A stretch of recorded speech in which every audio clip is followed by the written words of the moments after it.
Hi Gemini, this is Tisch Aitken, and this is your monthly report for the month of October. Much different energy than last month because we have 4 planets stationing direct. One of the planets that retrograded last month was the ruler of your sign. Mercury retrograded on September 27th at 25 degrees of the cardinal air sign of Libra. And currently, you have 3 planets transiting in Libra in your house of romance, love affairs, children, and creativity. The Sun, Mars, and Mercury are all transiting in Libra, which is a fellow air sign. This is great for you to reassess and take action around making your heart happy, being creative, finding love.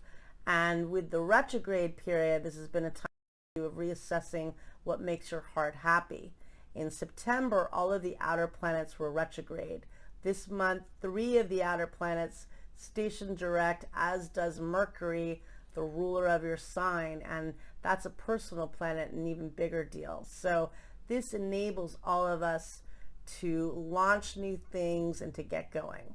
So as we begin the month on October 1st, Neptune forms what's known as a quintile to the North Node of Destiny. And the North Node is transiting in your sign. And that could bring fated opportunities and connections and meetings. So pay attention to that day. But there can be combative energy because at 9 o'clock a.m. Eastern Daylight Time, Mars, which is the planet of anger, action, and aggression, forms an opposition to Chiron, the wounded healer.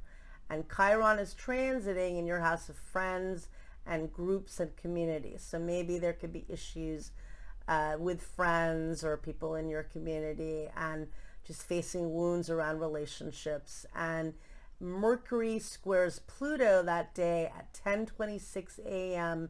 Eastern Daylight Time. That can definitely bring power struggles and combative energy, but it's excellent for doing research and getting to the bottom of things. It's also excellent for having one of those talks where you really clear the air, even if it's painful, facing those wounds to up-level your relationships. So looking at it from that vantage. And then on October 2nd, we have a really nice aspect at 3:48 a.m. Eastern Daylight Time. Venus, which is transiting in the fixed water sign of Scorpio, forms what's known as a sextile, an aspect of opportunity, to Pluto, which is the planet of death and renewal and transformation, also the ruler of the sign of Scorpio. And that's a very lustful, passionate, and creative energy, and it can help you to empower yourself to achieve what you love and what you desire. And then on October 3rd, the Sun forms an opposition to Chiron, the wounded healer. And this could bring up more issues with friends and groups, but bringing light to what you need to heal. On October 6th, there is a new moon that takes place at 7:05 a.m. Eastern Daylight Time at 13 degrees and 25 minutes of the cardinal air sign of Libra. And this new moon is ruled by Venus, what you love, what you value, how you can be creative. And it is an excellent time for setting intentions. It's in your house of romance and what makes your heart happy. And it's your house of creativity and children. Set intentions, do the law of abundance. That day, Pluto stations direct. That's also a huge deal. We feel that build up 5 days before and 5 days after. And Pluto is the planet of death and rebirth and power. And it stations direct at 2:29 p.m. Eastern Daylight Time at 24 degrees and 19 minutes of the cardinal earth sign of Capricorn. And there could be major endings at that time during that week, even though it is the day of a new moon, and a new moon is always a new beginning. One can beget the other, obviously, but it's going to be intense, but it's also helping us to clear the way for new beginnings as we move ahead.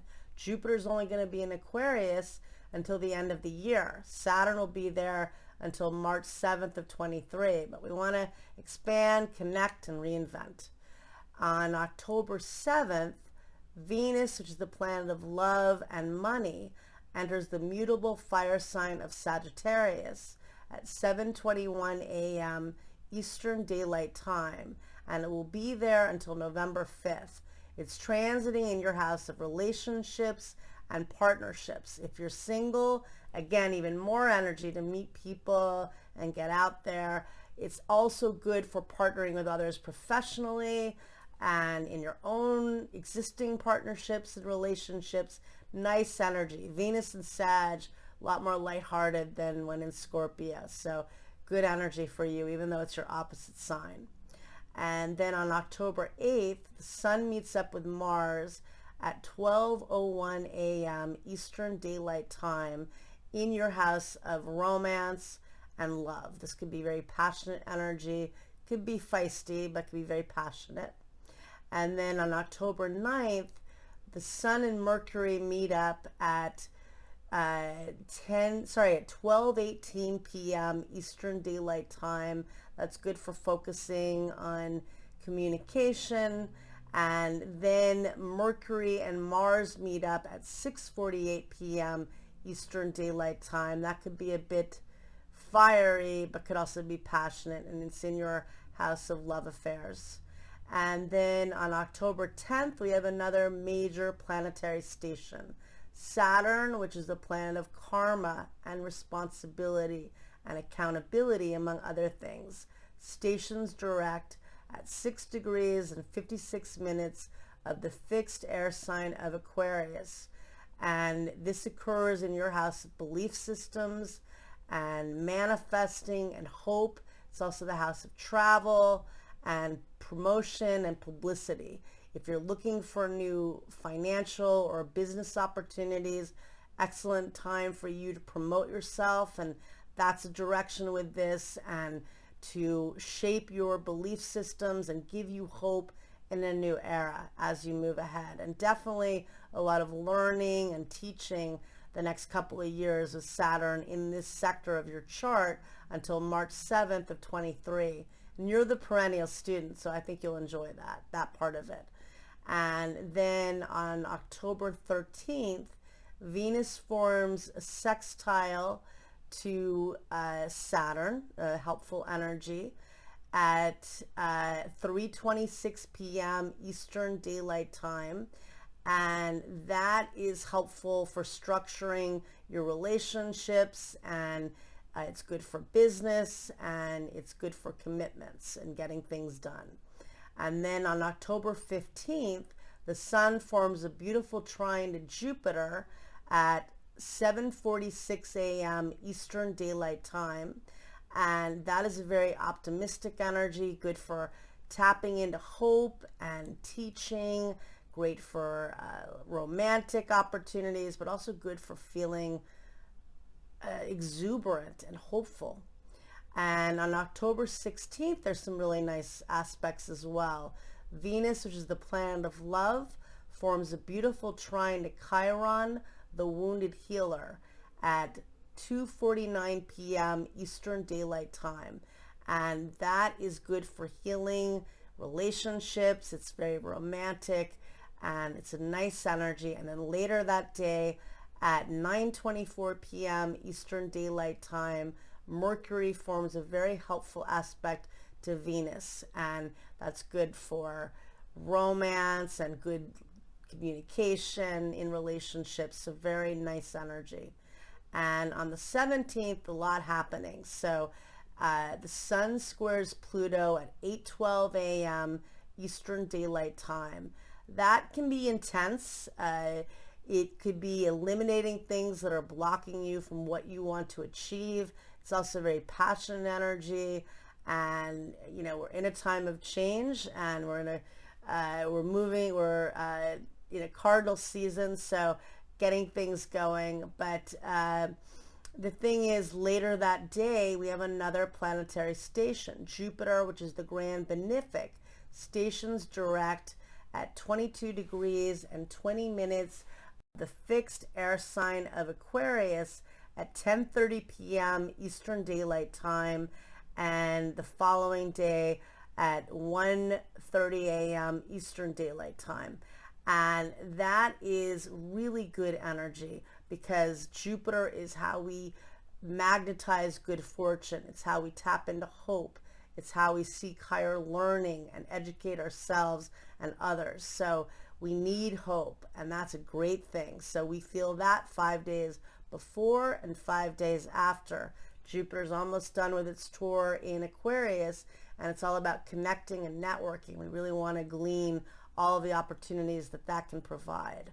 And Mercury, which is the ruler of your sign, also stations direct on October 18th at 11:17 a.m. Eastern Daylight Time at 10 degrees and 8 minutes of the cardinal air sign of Libra in your house of love.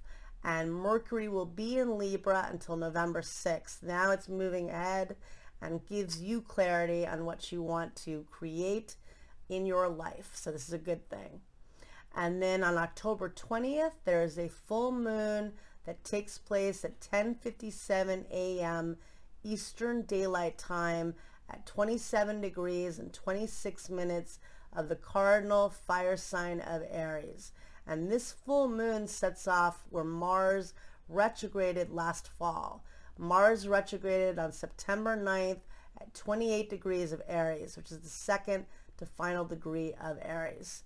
We're looking back. This is speaking back to what you were dealing with in the fall of last year, hopefully bringing fruition and completion to things you've been working on, releasing some of the pain you've been dealing with.